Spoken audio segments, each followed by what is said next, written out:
Hello YouTube, I'm Pilot Stud, hello here from the Facecam. I hope you're doing really well. In today's video I'm running through some A32NX news regarding LNAV and some interesting features they'll be bringing along. There's a lot to talk about, so without further delay, you know what you need to do. Be sure to like, comment and subscribe. It really does help me out, but now let's get right into it.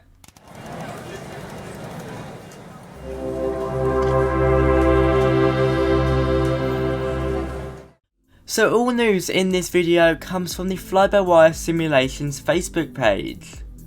You can of course also get it off their Discord, but I just saw it on Facebook first, I've got to be completely honest. Now the great thing about Fly-by-Wire, before I get right into it, is that with such a big development team which is ever growing, they've got many developers who focus solely on one thing. For example, you have those that focus purely on FMS systems, those that focus purely on textures, those who focus off sounds. You get what I'm saying. A highly requested thing, and a thing that I really want to see, is of course proper VNAV. We don't have it at the moment, but they are working on it. Just to let you know, this won't be included in this video because of course they haven't released any updates of it. But I know that you guys often request it, but I'm just going to let you know at the moment that I'm not going to be offering that news. But regardless, we get some news on improvement of LNAV and some interesting shots from outside, as well as something regarding auto TCAS. Let's hop right into it. So I'll start off with LNAV. Now they are working hard to expand their implementation to support significantly more accurate path predictions and more accurate turns. You may notice, well definitely notice from this screenshot, that turns are really sharp. In real life this is not the case, and luckily for you they're fixing it. I say fixing, it was never broken, it was just never implemented. From what they say, it seems to be pretty well done. I imagine we'll see it on the development version pretty soon. I'll of course be letting you know when it's released as a development version, which I imagine it will be before it gets anywhere near stable. As normally with Fly-by-Wire, they release big updates every so often on stable, i.e. every few months. But you get smaller updates with the other two versions. That just means you don't get many bugs on the proper version, which means for the most part, for those of you who don't want to test around with experimental features, are going to have a pretty seamless experience. This screenshot clearly shows the difference between the waypoint Rinko on the left side and on the right side. Of course that turn is basically after the waypoint. And as they say, it's clearly reflecting real life. It might look a bit sharp to you there, over 500, which I believe is part of the overfly. But it's like that in real life, and this has been verified by their dev team. It's coming to an FMS near you. Very exciting stuff. Certainly minor, but it makes a big difference to so many people.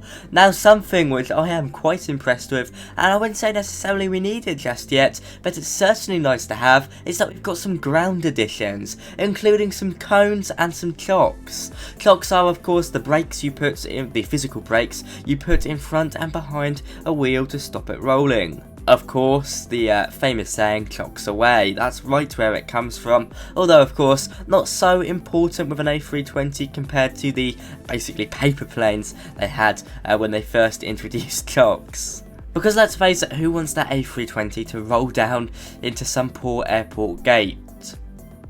I'm not too sure how effective chocks are in real life, but I'd imagine they're pretty good seeing as they use them. But now you can get them in Microsoft Flight Simulator. Little things like that that really make it realistic. And they're quite well modelled, I've got to be honest. Looking very realistic, not just a blobby texture, but I've got to be honest, I'd expect nothing else with Fly-by-Wire. The cones of course deter people from running near an active engine, although you should hear it, but in case you don't, the cone is there to warn you.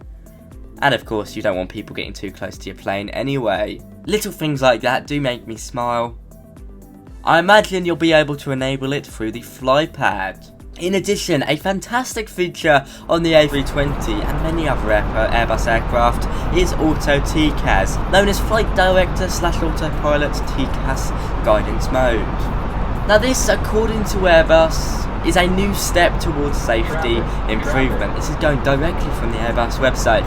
Initially what it does is sends out an initial warning On the primary flight display, after the aural alert, it flashes colours and basically shows you the path you want to be at, with a little red and green bar on the vertical speed bar. It then automatically adjusts your vertical speed to clear you out of the way of the traffic.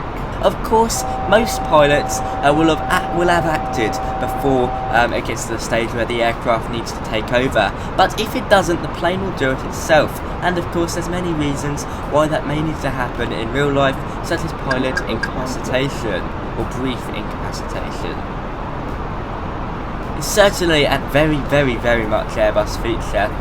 I don't think Boeing's have it yet, although they've got standard TCAS. I'm not too sure the plane can fly itself out of the way, although I'm sure maybe the 737 MAX, maybe 787's got it. Someone will correct me in the comments. To summarise, as Airbus put it, the benefits of this system is that it provides an unambiguous flying order to the pilot, showing them where they need to be clear of conflict. And the flying order is adjusted to the severity of the basically proximity to the aircraft. So it starts off with an aural warning, and then if things progress to be worse, it basically exaggerates, eventually leading to the autopilot taking control. That stops overreaction from the crew, minimises the fact that you could overcorrect yourself out of pure fear. Of course, that's very unlikely in the A32NX because you want a simulator, a very safe bit of equipment anyway. A lot of fun, I'm sure. I'll be quite excited to try out, certainly see how it works integrated with AI traffic. Finally, and this is slightly old now, I don't believe it's been implemented yet, but for those of you wondering about holding patterns, of course the A32NX does not have them just yet. They'll be coming over soon. They do provide some footage of which I'm showing on the screen now, and it seems to work absolutely fantastically. This is a big thing for me, and it means I won't have to fly those horrible manual holds, and it will also improve my personal confidence on things like VATSIM and IVAO. It means you don't have to hand fly it in a time where you're going to be speaking to a lot of ATC and going to be basically monitoring all traffic around you. They don't offer when it will come about, but hopefully not long. Anyway, from me today, that is all. I'll see you around. Thank you so much for watching. Fly-by-wire, keep it up. The work you do is absolutely fantastic. From me today, I've got a few final things to say. Thank you so much for watching. If you do want to support me, be sure to like, comment and subscribe. Thank you to my first class channel members. They get a shout out on the screen now. Thank you to Captain Matt Russell, Jesse Wiseman, Ethan Bubeck, Fanny Leibenberg, Jonathan Desmond, Hello, and Owen K. You guys really do help me out.